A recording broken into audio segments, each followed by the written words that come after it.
All right. Good morning, or good afternoon. Good afternoon, everybody. Jim, we're going to sit right in these seats. These are the best seats in the house right here. A lot of space. Yeah, lots of space. Yeah. Private stage, just us. Just us. Just you and I. Just you and I. And our 200 closest friends. 200 closest friends. We're standing in between them, lunch, and the best conversation of the day. Amazing. So we get to be a little selfish because we're on stage. No one else has got a mic. Jim, so appreciative of you joining us here today. Chief Operating Officer of MoonPay, former Cash App, a lot in the world of payments. We've been talking about the digital asset space all day yesterday and all morning. I want to kick off my first question, as we were just talking about mindsets backstage, is as consumers, how do we begin to make the shift, the mind shift, from stores of value and investments to seeing digital assets used as method of payment for general goods and services, similarly for merchants? So I've been in payments 20 years. 28 years in total in my career. And I've seen a lot of interesting things in the traditional world and have followed crypto pretty closely. And it's been an amazing and very wild, and in some recent cases, extremely frustrating journey. Very. So I think the use cases for store of value, method of payment are known. I think that those are inevitable.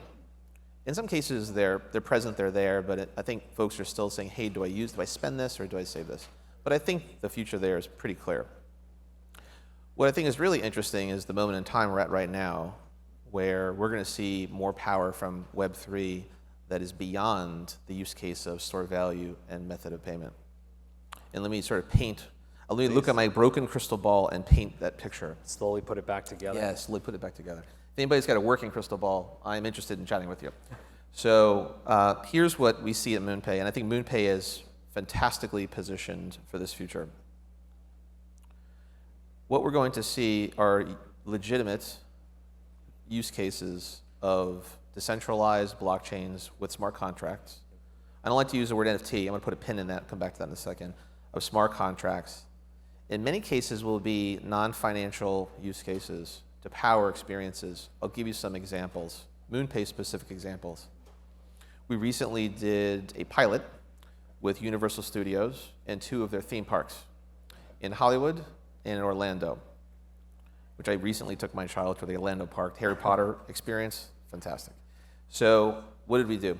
Essentially it was a Web3 scavenger hunt, whereby if you went on certain rides, you'd have the opportunity to scan a QR code, and that would demonstrate, you would essentially get a proof of attendance that would demonstrate that you actually went on the ride. Yep. Why is that interesting? Well, it's interesting because you'd be shocked at how many consumers went around and scanned the QR codes to collect what really are $0 value POAPs or, the proof of attendance. What that really shows someone like Universal is that, those are my super fans. Right. Those are the people that are deeply engaged in the park. I know exactly where they were, when they were, what rides they went on, and all of a sudden you have a burgeoning loyalty program just coming up out of the ground, which is pretty amazing. So that's one interesting example, real use example. Here's another one, again, peering into the crystal ball. We made an announcement with Flamengo. Flamengo is the #1 football club in Brazil. I'm sure a lot of folks in the audience here are paying close attention to what's happening in football with the World Cup. That announcement's exciting. There's going to be a huge opportunity with marketing, ticketing, retail, in-game experience that we're super stoked about. Let me add something else to this moment in time. I'm going to use a truism from Square, from my former employer. So shout out Jack, shout out Brian. What we used to say there, as I say in MoonPay, is as follows: show, don't tell. Our industry has spent a boatload of time talking and a boatload of time telling. What we need to do is show. So as I repeat this to my MoonPay colleagues, it's time to show, not tell. We are so well positioned as a company in this moment in time to do a lot of showing. Universal is a great example. Flamengo will be another example. And a number of others that I'll gently tease you that are in the hopper that are coming soon to show you use cases of real Web3 technology across the major verticals. Attendance, ticketing, subscriptions, retail, you name it. This is real tech. And it reminds me of not too long ago, 20 years ago, when people would say, the internet, I'm just going to use that for email, and that's it. No, you use it for a lot of things. You call your Uber, you order your groceries, you shop for that dress. We do reserve that hotel room for vacation. So we're sitting at the precipice of a whole new wave of use cases, many of which will be non-financial in nature. We spend a lot of time in crypto talking about this token, this currency. Is it a digital asset? Is it a security? I think the future is going to be a lot of non-financial uses that will make people, in hindsight, go, oh, of course, that's the way we were going to use this. And it's interesting because that's a little bit about what we're going to be talking about later today in the second half of the show, is about some of those use cases, about how some of that is going to happen in our world. But do want to switch over to a little bit of the finance side for a minute. Common phrase we have within Web3 in digital assets is not your keys, not your coins. Some in the industry understand that and say it a lot. Most outside, the general 99% of consumers may have no idea what that means and why that's important and otherwise. And after the recent events of the last 3 months, there's been a lot more questioning and around the industry, and also trust around the industry of digital assets and custody. And at scale, how are you thinking about the way custody will evolve if we start to use digital assets both as payment methods and we start to experience these new use cases as Web3 continues to evolve? Totally. So custody is a really important subject, and I think it's fascinating. I think if you're coming from the developing world, you understand custody intuitively. My wife, who's here, is from Cuba. She understands custody intuitively based on where she came from. I think in the States, for a large part, in the traditional banking system, we have taken custody for granted. Oh, I put the money in the bank, it's there. With the exception of any insane crises, the worst case is the government steps in. So I think we've taken custody for granted in the developed countries. This is a really hot subject, given what just unfolded the last few weeks, and it's very top of mind. Thankfully, MoonPay is also really well positioned here. The traditional business for MoonPay has been effectively trading your fiat, exchanging your fiat for crypto. MoonPay doesn't hold that crypto. So Kyle, if you want to buy $100 worth of Bitcoin, you use one of our partners. Some of you are here. Thank you for the partnership. If you wanted to buy $100 worth of Bitcoin, we'll just make the process very short. I'm able to secure the $100 after KYCing you, validating you, scanning the blockchain addresses, doing all the good compliance things we should do. I authorize $100. I send you the $100 worth of Bitcoin to your non-custodial wallet.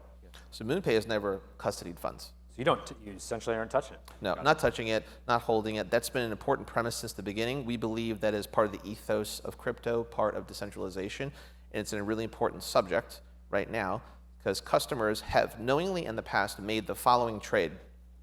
Most customers, the 99%.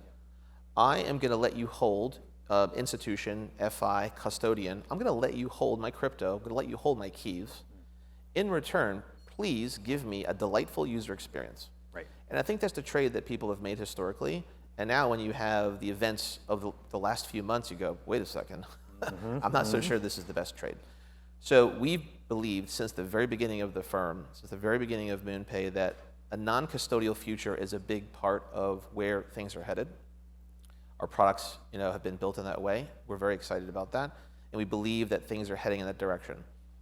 And we believe that users should be able to have a simple, delightful, design-first experience that abstracts away the complexity of self-custody, non-custodial, but does not compromise on the security that goes along with that. So I think that's an amazing challenge. I have a real soft spot in my heart for product designers. I learned this in the last 8 years of my career between Cash App, Etsy, and Square, how powerful product design is and how it needs to abstract away that complexity to make delightful and almost magical experiences. So I think that's an important part of what the industry has to do without compromising the ability for its users to custody. Now, one more point I want to make on custody. I'm going to date myself here a little bit. Everybody remember the Madonna song, It's a Material World? A Material Girl? Okay. We're not living in not a material girl, we're living in a custodial world. Okay. Historically, where you trust typically an institution to hold your funds. So it's a custodial world. We're now staring at a future where technology is going to solve non-custodial in delightful, easy ways. So a user will be able to hold their own property, identity, its value, money, etc., their data. Users will gravitate towards that. We will design the system, the industry will design that. The real question is, how do governments feel about that? How do regulators feel about that? How do institutions feel about that? So I'm really curious to see, as those points of views become more prevalent, how those influence policy and position. Because to me, it's inevitable that non-custodial self-custody is going to happen. Yes. The question is, how are these other critical participants in this environment, in our society, are going to respond to that?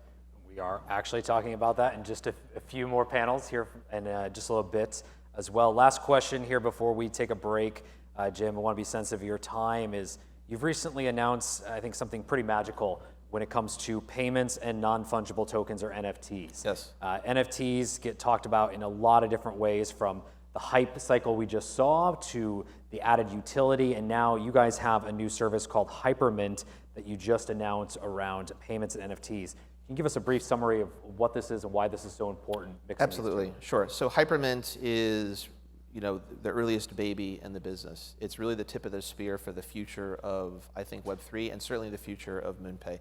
And effectively, it's software as a service, so for scalable minting and management of smart contracts. And with Hypermint tooling, if you are a brand, an IP holder, a creator, and you are effectively interested in executing a Web3 strategy, you could either build the team yourself, source the people, choose the chain, choose the contract, and go through all the complexity of building and then maintaining that. Or you may look for a partner. I'll give you one analogy. And the very first few years of my career was a data center engineer. And there was a day, pre-cloud, where you had to buy servers, get a room, power, electrical, cooling, the whole 9 yards, networking, rack and stack, and manage that yourself. You don't really do that anymore. What do? You go to Google Cloud, you go to Microsoft Azure, you go to Amazon AWS, and you spin up instances, boom, like that. So you should really think about Hypermint in the same vein, whereby, like, could you go build a smart contract yourself? Could you staff up yourself? Yes, you could. Or you could rely upon one of the leading Web3 infrastructure companies with the software to partner and do that. I'll double down on that.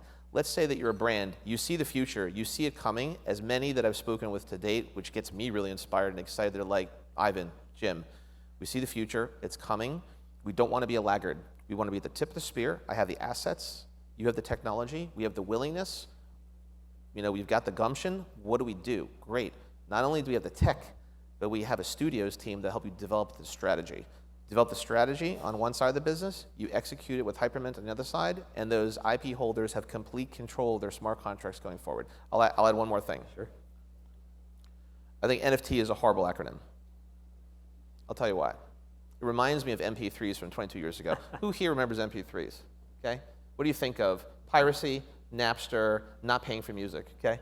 That was a part of my phrase. That was a crap experience. Why? I didn't want to spend 20 minutes on Napster trying to find a great version of, Wherever I May Roam by Metallica. I just wanted a great streaming experience. Now, we don't talk about MP3s. We talk about streaming. I think the same thing is happening with NFTs. In a lot of ways, when someone says NFT, if you're in the know, people will typically think of digital art. They'll think of our favorite brands, punks, apes, doodles, etc. The really important technology, the innovation that's happening, again, my broken crystal ball where I think I see what's happening, is as follows. It's not NFTs. It's smart contracts, decentralized blockchains, empowering brands to basically exercise amazing experiences for consumers across all these different verticals. And I'm stoked about the position that MoonPay and the Hypermint team have to go and execute that. And 2023 is not a year of telling, it's a year of showing. I like it. Not a year of telling, a year of showing. Jim, thank you very, very much. Really appreciate your time today. Got it.